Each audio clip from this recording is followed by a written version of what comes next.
Shalom, selamat malam kaum muda remaja El Shaddai yang diberkati oleh Tuhan Yesus Kristus.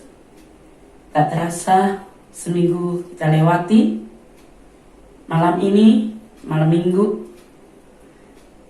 bersyukur kita masih bisa mendengar firman Tuhan. Saya rindu walaupun firman Tuhan saudara dengar dari rumah, saudara meluangkan waktu untuk mendengarkannya. Karena ini adalah salah satu cara untuk saudara tetap bertumbuh di dalam Tuhan. Hari-hari seperti saat ini, kita tidak bisa hidup tanpa Tuhan. Kita tidak tahu apa yang terjadi ke depan. Tapi ketika kita mengandalkan Tuhan, firman inilah tuntunan hidup saudara dan saya di dalam dunia yang jahat ini. Untuk itu mari kita mau berdoa sebelum firman Tuhan dibentangkan. Terima kasih Tuhan. Malam ini kami bersyukur kalau Engkau beri kami waktu kesempatan untuk kembali mendengar sebagian daripada firman-Mu. Urapi kami semua, urapi hamba-Mu, dan biar firman yang kami dengar tidak lalu begitu saja, tapi bisa tertanam dalam hati kami. Segala kuasa iblis roh jahat yang menghalangi firman-Mu, kami tolak keluar di dalam nama Tuhan Yesus Kristus. Dan kami undang Roh Kudus bekerja ada di tengah kami. Kami sambut firman-Mu dalam satu nama yang berkuasa, Tuhan Yesus Kristus. Amin. Puji Tuhan. Selamat malam. Firman Allah malam ini saya beri judul Setia dalam perkara yang kecil. Saudara, banyak orang ketika diberi kepercayaan kecil, itu dia merasa tersinggung, merasa nggak dihargai, merasa diremehkan. Padahal kita punya Tuhan.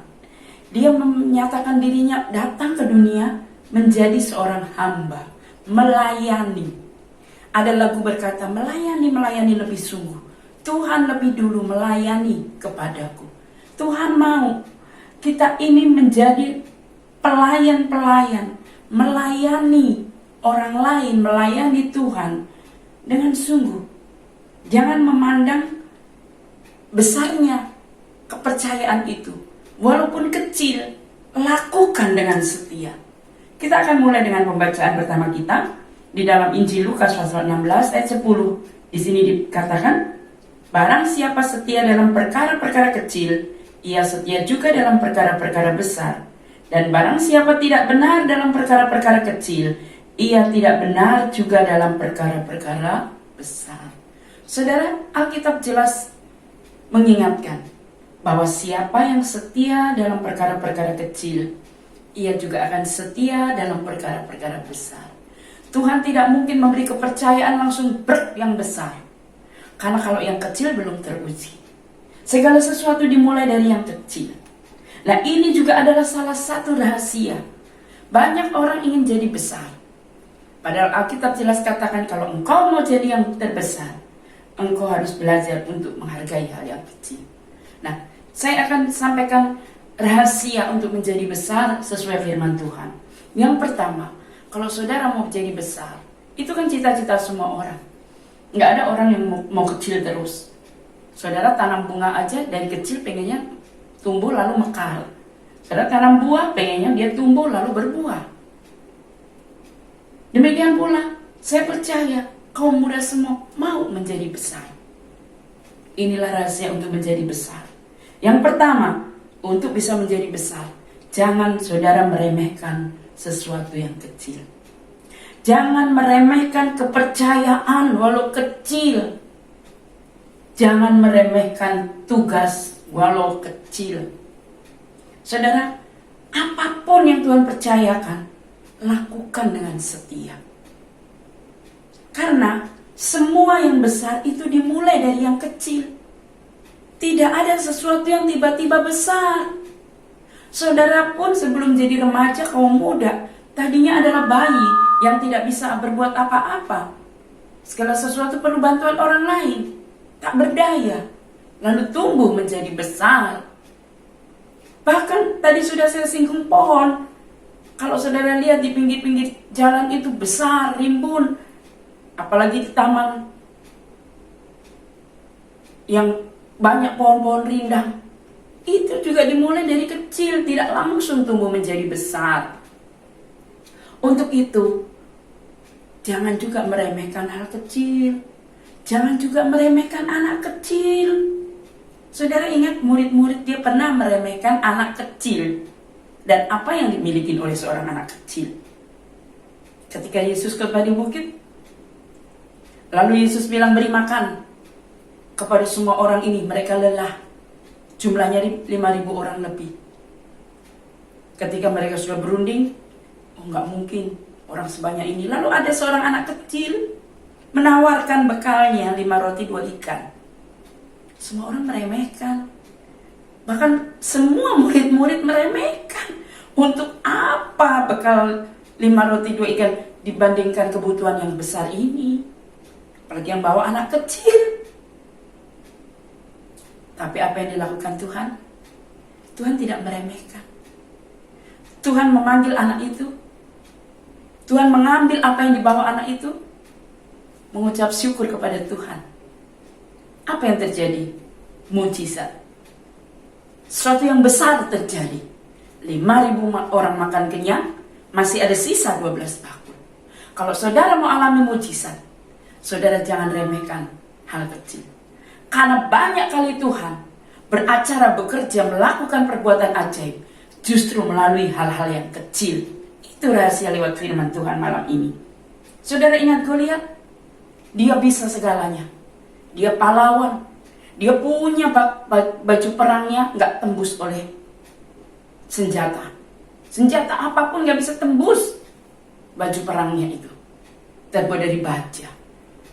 Tetapi ketika dia meremehkan seorang Daud, dia kecil, dia nggak punya senjata, dia pakai baju gembala domba, dia mati oleh anak kecil. Anak yang diremehkan itu. Goliat meremehkan Daud, dia kalah. Yang tadinya besar, dieluk-elukan, pahlawan, mati oleh apa yang dia remehkan anak kecil itu. Saudara ingat Salomo? Salomo pun mencatat supaya kita belajar kepada hal kecil. Di antaranya apa? Semut. Coba, pernah nggak saudara perhitungkan semut? Kepikir aja nggak? Tapi dijadiin teladan, belajarlah kepada semut. Belalang, apalagi belalang. Di sini jarang kita jumpa belalang kecuali di kampung, ya. Tapi belalang yang tidak diperhitungkan orang itu kita suruh belajar kepada belalang. Pada hal-hal kecil. Bahkan saudara Gideon, seorang muda, ketika itu suruh menghadapi orang Midian yang banyak jumlahnya, dia siapkan puluhan ribu tentara. Itu pun dia merasa nggak sanggup. Mana mungkin tentara Midian itu jauh lebih besar. Tapi Tuhan bilang saring. Dari 20.000 jadi 10.000. Sampai akhirnya jadi 300 orang. Gideon maju cuma dengan 300 orang. Tanpa senjata. Cuma bawa buyung, api, terompet, peluit. Apa yang terjadi? Dan mereka tidak berperang. Tuhan bilang, bikin lingkaran. Dahsyat luar biasa. Yang kecil itu mengalahkan bangsa Midian yang jumlahnya banyak dan besar. Jadi jangan pernah meremehkan sesuatu yang kecil, itu kata Tuhan. Yang kecil, kalau itu Tuhan yang suruh, Tuhan beserta, menghasilkan mujizat yang dahsyat, besar, luar biasa. Tapi walaupun banyak, besar, mayoritas, tanpa Tuhan, nol besar. Sebab itu saudara, belajarlah kepada Nabi Elia. Nabi Elia ini nabi besar, tapi dia selalu menghargai hal kecil. Ketika 3,5 tahun tidak turun hujan, Elia dituduh oleh Ahab dan Isabel penyebab tidak turun hujan. Kemudian Elia ini selalu dikejar untuk dibunuh. Satu kali Elia berdoa kepada Tuhan, Tuhan, sekarang datangkanlah hujan. Berdoa sekali, belum ada tanda-tanda. 2 kali sampai 7 kali. Ya. Dia bilang kepada bujangnya, coba tengok Gehazi, ada tanda-tanda turun hujan enggak? Sampai ketika sudah 7 kali berdoa, coba tengok. Gehazi bilangnya apa? Cuman ada awan kecil sebesar telapak tangan. Mana telapak tangan saudara? Di langit. Dan tidak hujan 3,5 tahun. Minta hujan cuman ada tanda sebesar telapak tangan. Tapi Nabi Elia, dia sangat menghargai hal kecil. Apa kata Elia? Dia dengan iman berkata, pergilah, katakan kepada Ahab, pasang keretamu dan turunlah, jangan sampai engkau terhalang oleh hujan. Dengan percaya Elia bahwa akan turun hujan, walaupun awan itu cuma sebesar telapak tangan. Dan ayat 45 dari 1 Raja-Raja 18, maka dalam sekejap mata langit menjadi kelam oleh awan badai, lalu turunlah hujan yang lebat. Jangan meremehkan hal kecil, saudara. Mari kita mau belajar menghargai hal kecil. Dari yang kecil terjadi mujizat. 3,5 tahun gak hujan. Hujan, saudara. Itu yang pertama. Kalau saudara kaum muda remaja mau jadi yang besar, jangan meremehkan sesuatu yang kecil. Kepercayaan kecil, tugas kecil, hal kecil, jangan meremehkan. Yang kedua, kalau saudara mau jadi besar, jangan sia-siakan kesempatan walau kecil. Jangan sia-siakan peluang, kesempatan walaupun itu kecil. Galatia 6 ayat 10, demikian firman Tuhan. Karena itu, selama masih ada kesempatan bagi kita, marilah kita berbuat baik kepada semua orang, tetapi terutama kepada kawan-kawan kita seiman. Karena itu, selama masih ada kesempatan, selagi Tuhan kasih kesempatan kita untuk menolong, untuk berbuat baik, walaupun kecil, mari kita melakukan, saudara. Jangan ragu. Berbuat baik itu jangan pernah ragu. Karena Tuhan bilang, jangan jemu berbuat baik. Karena itu rahasia jadi besar. Berbuat baik itu tidak selalu harus melakukan sesuatu yang harus punya modal yang besar. Tidak, saudara. Saudara ketika di Ciledug lampu merah, lihat nenek tua mau nyebrang, maju mundur. Saudara tergerak menyeberangkan. Itu adalah kesempatan, saudara. Di luar negeri, orang mau berbuat baik itu mereka harus cari kesempatan. Tidak ada kesempatan. Tapi di sini, saudara, banyak banget kesempatan untuk berbuat baik. Waktu saudara naik kereta, saudara orang muda kan, lalu ada ibu hamil yang gak dapat tempat duduk. Saya perhatikan orang sekarang gak ada juga yang kasih tempat duduk, walaupun muda. Pura-pura tidur, pura-pura apalah.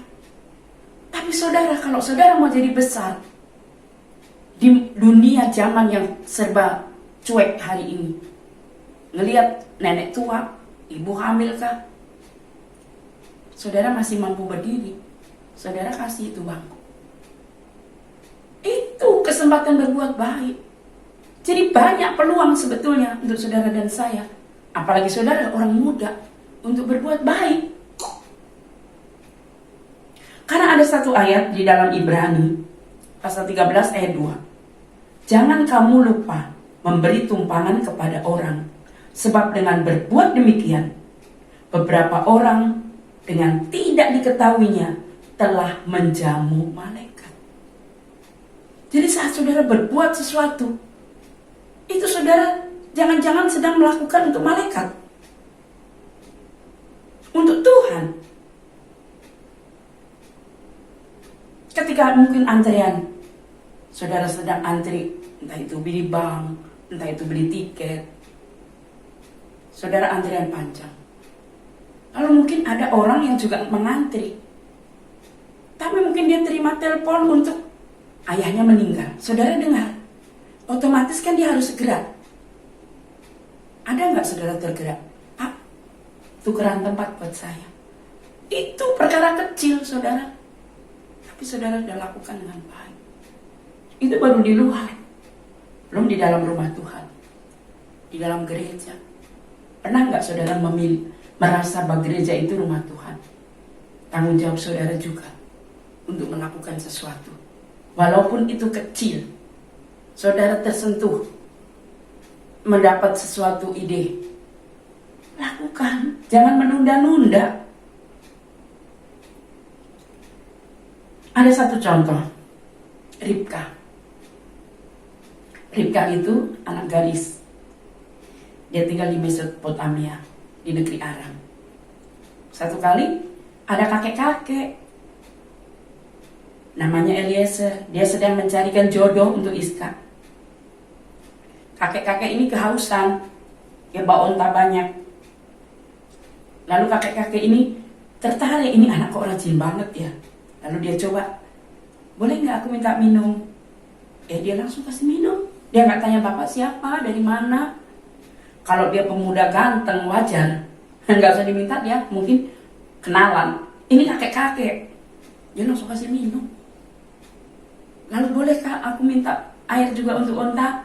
Mereka bilang apa? Oh, semua akan kukasih sampai kenyang. Untuk mengambil air itu butuh tenaga, saudara. Nggak, saudara punya keran aja belum tentu rela memberikan keran untuk orang yang nggak dikenal, apalagi untuk itu onta.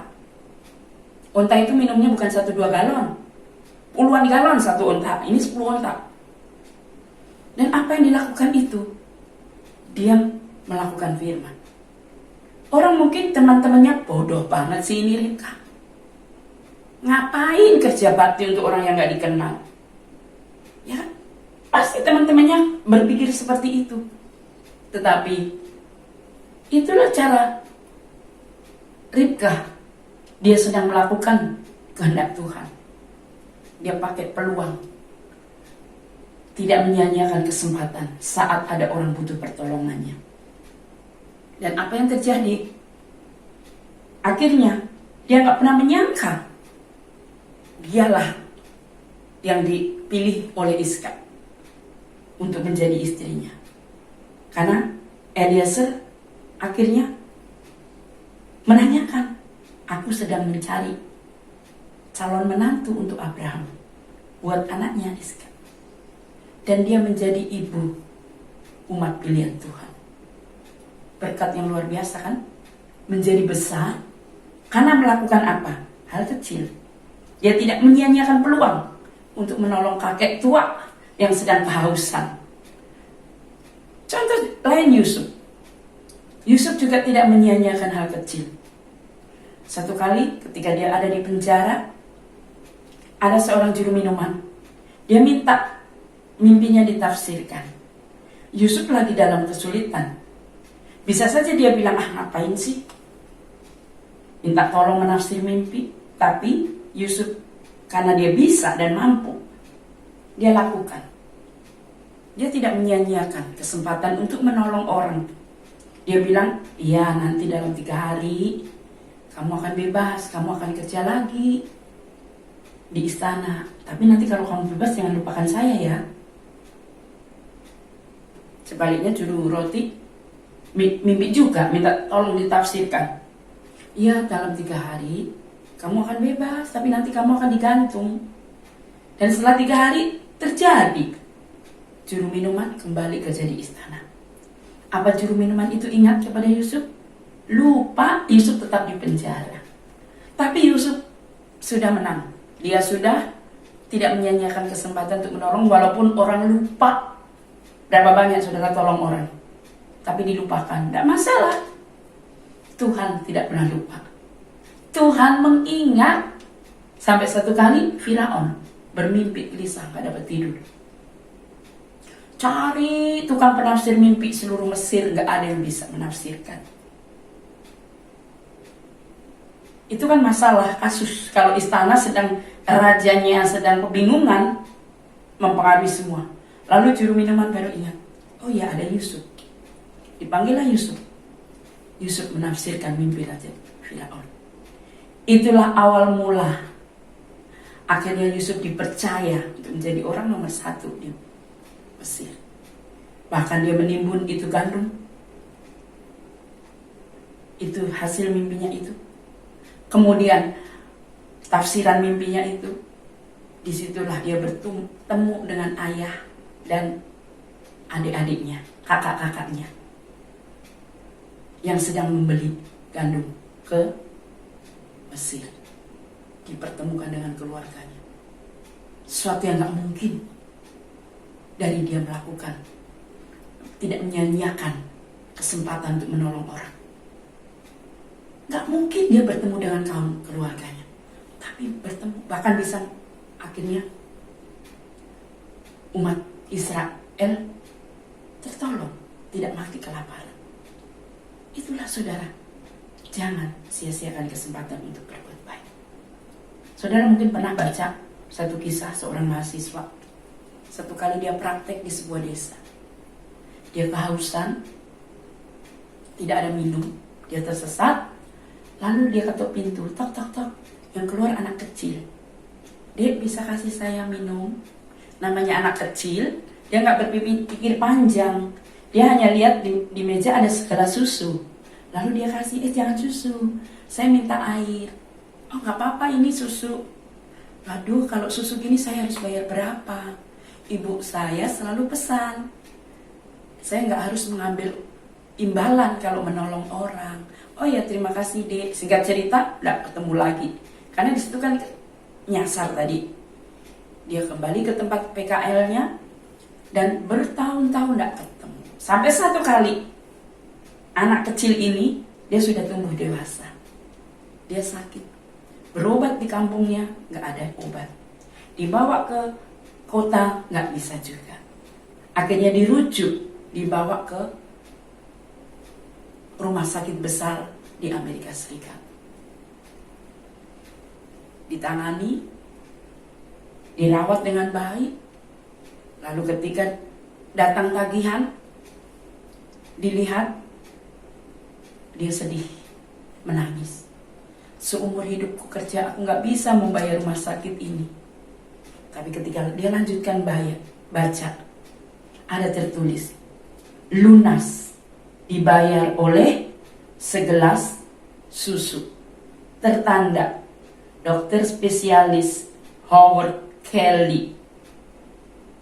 Lalu dia ingat-ingat, rupanya seorang mahasiswi kedokteran yang waktu itu minta susu padanya, itu yang mengoperasi dia. Dan dokter itu tahu karena melihat data-datanya. Berasal dari desa ini, apalagi kalau sakit besar itu kan dilihat data-datanya dari daerah mana. Tidak menyia-nyiakan kesempatan, hanya menolong dengan segelas susu.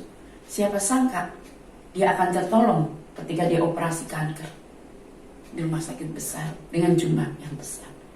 Tapi sekali lagi, kita berbuat bukan untuk cari imbalan. Ini kan hanya contoh. Tidak ada.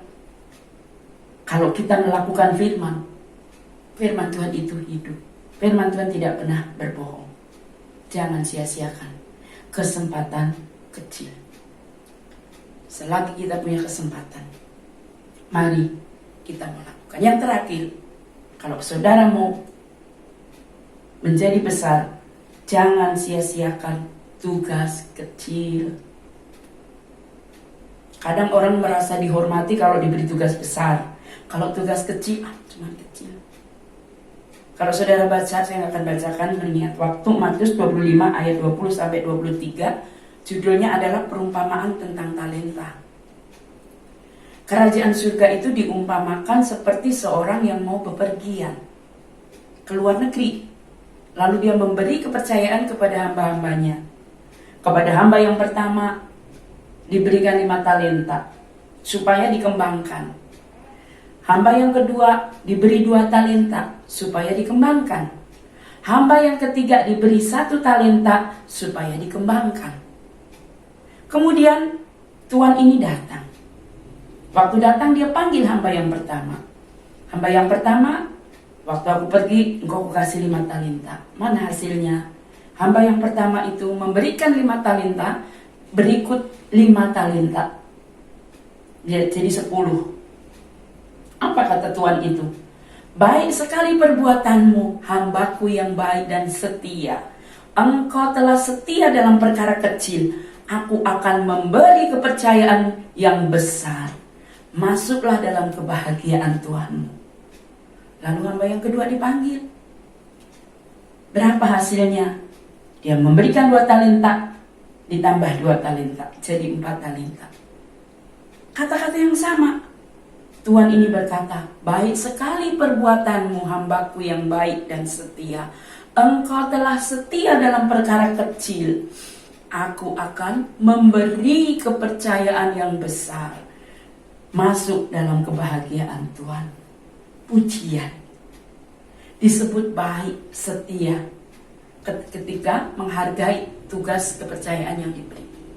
Kemudian hamba yang ketiga dipanggil. Hambaku, engkau kasih 1 talenta. Berapa hasilnya? Hamba itu bilang, engkau Tuhan yang jahat.